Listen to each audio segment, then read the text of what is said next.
Hello, I'm Floyd Stokes, your instructor for AJ3, Introduction to Corrections at College of the Redwoods. These series of PowerPoint videos are meant to give you an overview of each chapter of the text, but you will still need to thoroughly read each chapter. Today I want to discuss Chapter 10 of our text, which is titled Reentry Programs and Institutional Release. This chapter has 4 learning objectives. 1. Describe the reentry process and the challenges that prisoners face when they are released from prison. 2. Understand the role of education and vocational programs as they contribute to reducing recidivism. 3. Explain the key ways in which community programs play a role in the reentry process. And 4. Summarize the history of parole along with the various forms of unconditional release versus conditional release. Some of these objectives have been previously discussed, but let's get started with this. In the broadest sense, about 95% of all prisoners incarcerated right now will eventually return to the community. Every year, 12 million people leave county jail, and an additional 753,000 people are released from prison. While short-term jail releases leave in the middle of the night with their own street clothes and no extra money, there is greater concern about the release of state and federal prisoners who arguably served more time away. Long-term prisoners must go through a period of readjustment in transition from the rigidity of institutional life to living with choices in larger society. The text discusses 2 key terms at the beginning of this chapter: reentry and the Second Chance Act. Reentry is the process of release preparation that begins within the institution and continues with community supervision.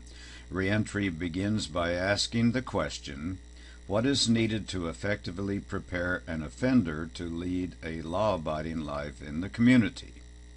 Reentry therefore focuses on a wide variety of positive relationships and community program resources that offenders need to assist them in stabilizing their lives so that they may eventually become fully independent. Reentry needs would include identification, clothing, housing, and employment. Issues would include mismanaged, neglected, and mistreated aspects of a person's life, and factors such as mental health, physical abuse, deficits in education, underemployment, lack of social support, and dysfunctional prior relationships. Drug use may be an issue because it is often a response to dealing with problems. Interestingly, professionals who work with ex-offenders report that the desire to remain free is seldom enough by itself to keep someone straight. Reentry therefore focuses on a wide variety of positive relationships and community program resources that offenders need to assist them in stabilizing their lives so that they eventually become fully independent. To meet this goal, the Second Chance Act was signed into law in April 2008 to allow 3 years of federal funding for a variety of reentry initiatives. Essentially, this is legislation that authorizes reentry grants to state and local agencies and nonprofit organizations to provide employment assistance, substance abuse treatment, housing, and mentoring to reduce recidivism for ex-offenders returning to communities from correctional facilities. In June 2011, the Second Chance Reauthorization Act was introduced for continuing funding of reentry programs. Here's the issue. If they are not given transitional resources, or if appointments are not made prior to entering the community, many offenders will not continue medical care, mental health care, or medication due mainly to the lack of income or available resources. Indigent releases must be re-enrolled for federal and/or state medical and mental health benefits.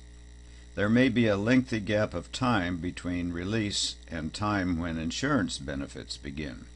Offenders begin release preparations when they are within 3 to 12 months of release, from state facilities and 24 months of release from federal facilities. Reentry programs have done innovative things for releasees. So let me ask you this. Would you likely be able to start over if you were given $200 and one small bag of personal items when you were released from prison? Could you find a place to live, a job, and other necessities with so little to start with? Many of you have learned how to set educational goals and reach them incrementally through taking classes part-time or full-time. Getting a college education takes time, effort, and sacrifice. According to research, most former prisoners remain largely uneducated, unskilled, and usually without solid family support systems, and now they have the added burden of a prison record and the distrust and fear that inevitably it elicits. 40% of all adult inmates in jails and prisons had not completed high school or GED upon entry into prison. Evidence-based correctional practices stress the importance of increasing levels of educational achievement. At intake, inmates are given a test for adult basic education, known as TABE, to determine the prisoner's level of academic ability. Illiterate individuals are taught through corrective reading, a beginning adult reader program. Federal prisoners who are not proficient in the English language are required to achieve at least an 8th grade proficiency level. Only a small number of states have established a mandatory literacy level, varying between the 5th and 12th grade. The text discusses prison education and vocation training on pages 168 through 171 and part of page 172, including GED and secondary education, college programs, and vocational programs. It is interesting to note that for a period until 1994, federal Pell Grants were available to prisoners for college tuitions. This practice became so controversial with the public that it was discontinued, and for a while college-level classes virtually became extinct in prisons. Online courses and correspondence programs are now available to inmates, but they have to pay their own tuition and fees.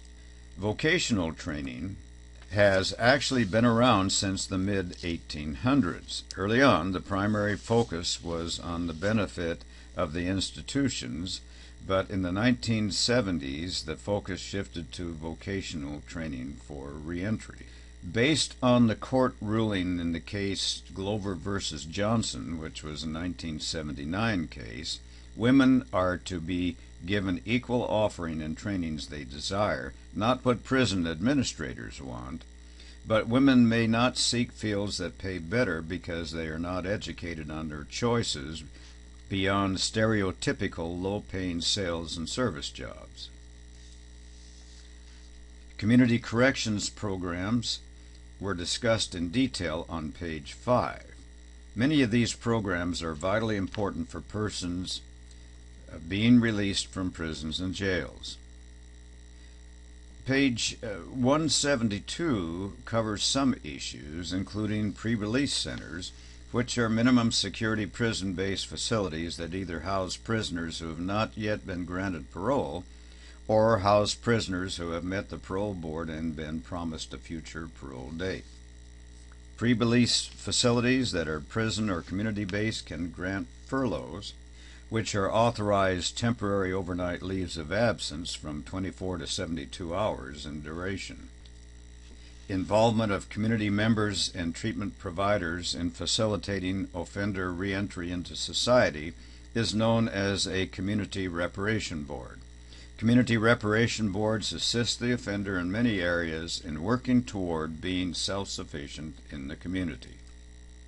Outpatient substance abuse relapse prevention aftercare programs, day reporting centers, electronic monitoring and global positioning devices, reparation boards, pre-release centers, step-down facilities, and so on. The remainder of the chapter, from pages 173 through 178, deal with release from prison, including parole, the history of parole, which we've already discussed briefly, the various forms of unconditional and conditional release, and parole revocation. Here are some key terms you'll find in this section.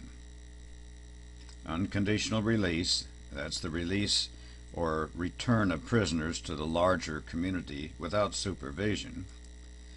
Commutation of sentence, that's when a leader in the executive branch of government reduces an offender's punishment. Discretionary parole, this is conditional early release from imprisonment at the discretion of a state paroling authority and continued supervision in the community. Supervised mandatory release, this is when an inmate is automatically released by law to the community when he or she has completed his or her maximum prison sentences, less any good time credit the inmate has received. Continuing with the key terms, Captain Alexander McConaughey was the governor of Norfolk Island from 1836 to 1840, one of the toughest penal colonies for English prisoners. Mark's system was developed by McConaughey, and this system rewarded positive behavior and work ethics. The Irish system was a mid-19th century prison philosophy that asserted punishment's most direct purpose should be to reform the criminal. The Irish system is shown in figure 10.6 at the bottom of page 174. Zebulon Brockway was credited with implementing the Irish system in the United States at Elmira Reformatory in Elmira, New York, in the late 1870s. Parole Board. This is a group of citizens typically appointed by the state governor who meet periodically to review the files of those prisoners eligible for parole. A parole agreement/order.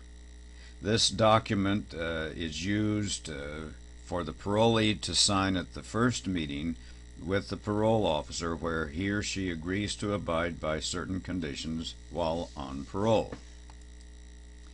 As it says in the text under the heading Release from Prison, there are 4 ways to leave prison. 2 of these are unconditional: expiration of sentence, commutation of sentence, and neither of these involves supervision. The other 2 are conditional: discretionary parole and mandatory supervision. Both of these involve supervision. Supervised mandatory release is the most common release mechanism in the United States, particularly in the western and midwestern regions. Other details about parole are discussed on pages 174 through 177. Here are some factors to consider. Prisoners are given a date on which they are first eligible for early release according to their sentence, minus good time earned during the sentence. Parole is a privilege, not a right. A parole board is appointed by the state governor and meets to review the files of those eligible for parole. Factors considered by a parole board are listed in figure 10.7 on page 175. Parole was attacked in the 1970s on the grounds parole boards had too much discretion on a prisoner's release date. Persons convicted of similar crimes could end up serving very different amounts of time in prison. Regarding supervised mandatory release, prisoners are automatically released to the community when they have completed their maximum prison sentence, minus any good time credit they have received. Release is conditional and requires community supervision.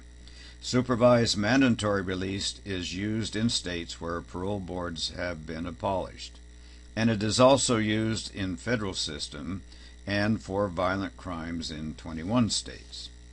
Charles Manson, who adorns the cover of our text, is one inmate who likely will not be paroled in the near future. Field parole officers must verify the release plan to ensure living arrangements are acceptable. Upon release, an offender must report to their parole officer within 24 to 48 hours. A parole agreement is discretionary. A parole order is mandatory. Parole and probation conditions are nearly identical.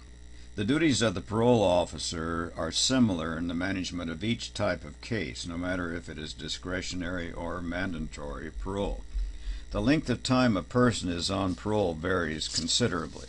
Most states have solid policies that sanction negative behavior, but seem to neglect rewarding positive behavior. Upon becoming aware of the possible commission of a new crime or technical violation, a parole officer may wish to revoke parole, but the final decision is up to the parole board. If formal revocation is sought, there must be a preliminary hearing and a formal revocation hearing following arrest. A parolee is not entitled to many of the due process rights of a criminal trial, but some due process rights are permitted. This slide lists these rights, which are discussed on page 178. Finally, I should point out that a revocation for a technical violation does not always result in removal from the community. All right, to summarize this chapter, reentry programs are directed toward those offenders who are within a short time frame of release to assist with transition back to the community. Educational and vocational programs are used to give offenders skills to help in the reduction of recidivism. Community programs play an important role in the transition back to the community for the offender. Offenders may be released either conditionally or unconditionally from prison. The MARC system and the Irish Ticket of Leave system provided the basis for the American parole system. During revocation process, parolees still retain some due process rights. Before I close, be sure to read page 179 of the text that discusses the case faith-based reentry. Well, that's it for now. We'll see you in class.